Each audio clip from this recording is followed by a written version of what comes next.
ఎప్పుడైనా సరే నిమ్మకాయ పులిహోర మీ చేత్తో ఎదుటి వాళ్ళకి పంచిపెడితే డబ్బుపరమైన కష్టాలన్నీ తొలగిపోతాయి.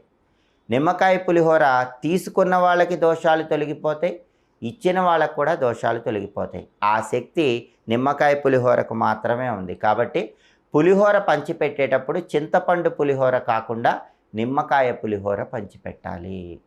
నిమ్మకాయలు రాహుకేతు స్వరూపాలు.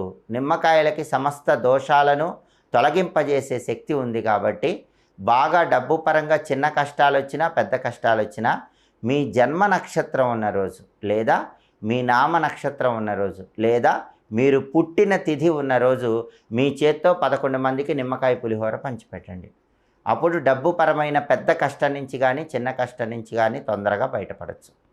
అలాగే డబ్బు పరంగా ఒక కష్టం వచ్చినప్పుడు ముష్ట ముద్ర అని ఒక ముద్ర ఉంటుంది. ఆ ముద్ర ఏంటంటే మీ కుడి చేయి